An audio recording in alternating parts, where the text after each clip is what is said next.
அக்பருடைய சபையில் இருந்தவர்கள் அனைவரிலும் பீர்பால் மட்டுமே அக்பரின் பிரியத்திற்கு பாத்திரமானவராக இருந்தார். இதனால் பீர்பால் மீது சபையில் பலர் பொறாமை கொண்டிருந்தனர்.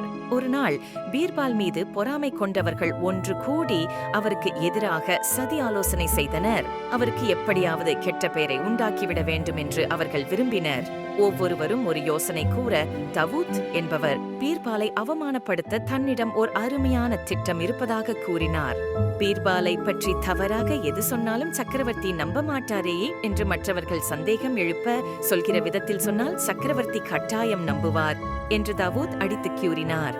உடனே மற்றவர்கள் தாவூதை உற்சாகப்படுத்தினர். என் திட்டம் வெற்றி பெற வேண்டுமானால் நீங்கள் எனக்காக ஒரு காரியம் செய்ய வேண்டும் என்று தாவூத் கூற, அது என்ன என்று மற்றவர்கள் கேட்டனர். நாளைக்கு நீங்கள் அனைவரும் வழக்கப்படி குறித்த நேரத்தில் தர்பார் வந்து சேருங்கள்.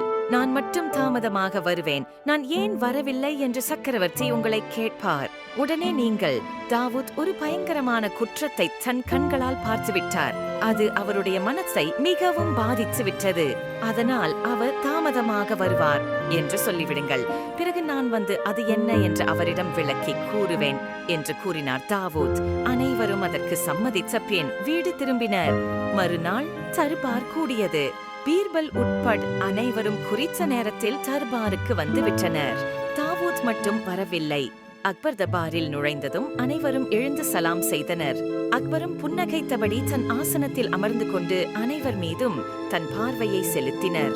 அதற்குள் ஒருவன் எழுந்து, பிரபு, தாவூத் இன்று தாமதமாக வருவதற்கு தங்களிடம் அனுமதி கோரியுள்ளார் என்றார். தாமதமாக வர என்ன காரணம் என்று அக்பர் கேட்டார். ஒரு பயங்கரமான குற்றத்தை தன் கண்முன்னே நடக்க கண்டார்.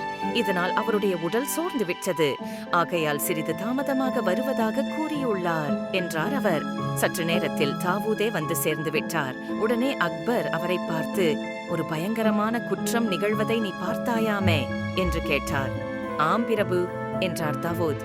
அது என்ன குற்றம்? உடனே சொல். யார் அந்த குற்றவாளி என்று அக்பர் சீறினார். அதை எப்படி என் வாயால் சொல்வேன் பிரபு? உங்களுடைய மிகுந்த நம்பிக்கைக்கும் அபிமானத்திற்கும் பாத்திரமான அவரை பற்றி என் வாயினால் எப்படி சொல்வேன் பிரபு? அதை கேட்டால் உங்கள் மனம் மிகவும் புண்படுமே என்று தாவூத் நாடகமாடினார். சட்டத்தின் முன் அனைவரும் சமம். அவன் யாராயிருந்தாலும் சரிதான். அவன் யார் என்று உடனே சொல் என்று அக்பர் உருமினார். வேறு யாருமில்லை பிரபு, உங்களுடைய பீர்பல் தான் அது என்றதும் அக்பர் அதிர்ச்சியுற்றார். பீர்பலும் அதிர்ச்சியுற்றார். ஆனால் பீர்பல் உடனே விஷயத்தை புரிந்து கொண்டார். தன் மீது வீண் பழி சுமத்த தாவூத் திட்டமிட்டுள்ளார் என்று தெரிந்துவிட்டது. என்ன பீர்பலா என்று மிகுந்த வியப்புடன் அக்பர் கேட்டார். ஆம் பிரபு, நான் என் கண்களினால் கண்டதைச் சொல்கிறேன். நேற்று மாலை நான் வீடு திரும்பிக் கொண்டிருக்கையில் எனக்கு சற்று தொலைவில் பீர்பல் வந்து கொண்டிருந்தார். திடீரென அவர் குனிந்து தரையில் கிடந்த ஒரு தங்க மாலையை எடுத்தார். பிறகு தன்னை யாராவது கவனிக்கிறார்களா என்று சுற்றுமுற்றும் பார்த்த பின் மாலையை தன் பையில் போட்டுக்கொண்டு சென்று விட்டார். சிறிது நேரங்கழித்து அங்கு மிகுந்த பதற்றத்துடன் வந்த ஓர் இளைஞன், என் தங்க மாலை வழியில் இங்கே எங்கோ விழுந்து விட்டது, அதை பார்த்தீர்களா என்று எல்லாரையும் கேட்டுக் கொண்டிருந்தான். அவனிடம் உண்மையைச் சொல்ல நினைத்தேன்.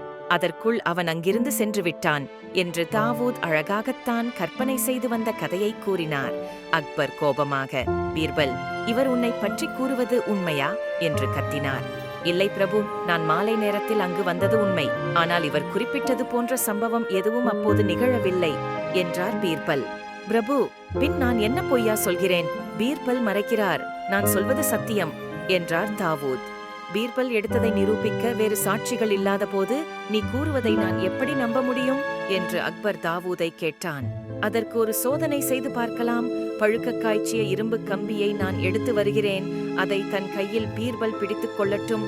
அவர் சத்தியவான் என்பது உண்மையானால் அந்த கம்பி அவரை சுடாது என்றார் தாவூத். அதை கேட்ட பிறகு பீர்பலின் பக்கம் திரும்பிய அக்பர், பீர்பல், நீ இந்த சத்திய சோதனைக்கு உட்பட்டேயாக வேண்டும். நீ ஒரு நிரபராதி என்பதை நிரூபித்துக் காட்டு. நீ சொல்வது சத்தியம் என்பதை அப்போதுதான் எல்லாரும் நம்புவார்கள் என்றார். பீர்பலின் மூளை வெகு விரைவாக வேலை செய்தது. உடனே அவர், பிரபு, அந்த சத்திய சோதனைக்கு நான் தயார். ஆனால் என் மீது குற்றம் சாட்டும் தாவூத் அவர்களும் தான் சொல்வது சத்தியம் என்பதை நிரூபிக்க வேண்டும் என்றார். அது எப்படி? அவர் என்ன செய்ய வேண்டும் என்று அக்பர் கேட்டார். பழுக்க காய்ச்சிய இரும்பு கம்பியை தாவூத் முதலில் தன் கைகளில் பிடித்துக் கொள்ள வேண்டும். பிறகு என்னிடம் தர வேண்டும் என்றார் பீர்பல். அது கேட்ட கேட்டு அடிபட்ட நாயைப் போல் தாவூத் வீல் என்று கத்தினார். ஐயோ, அது என்னால் முடியாது என்று அலறினார். ஏன் முடியாது? நீ சொல்வதை நிரூபிக்க நீயும் அந்த சோதனைக்கு ஆளாக வேண்டும் என்றார் பீர்பல். உடனே தாவூத் அக்பரை நோக்கி, பிரபு, என்னை மன்னித்து விடுங்கள். சங்கிலியை எடுத்தது பீர்பல் இல்லை. நான் தவறாகச் சொல்லிவிட்டேன் என்று கூறி அவர் கால்களில் விழுந்து புலம்பினார். பீர்பல் மீது பொய்க்குற்றம் சாட்டிய இந்த அயோக்கியன் தாவூதை சிறையில் அடையுங்கள் என்று காவலர்களுக்கு உத்தரவிட்ட அக்பர் பிறகு பீர்பல் பக்கம் திரும்பி, என்னை மன்னித்துவிடு பீர்பல், நான் கூட உன்னை ஒரு கணம் சந்தேகப்பட்டு விட்டேன் என்றார்.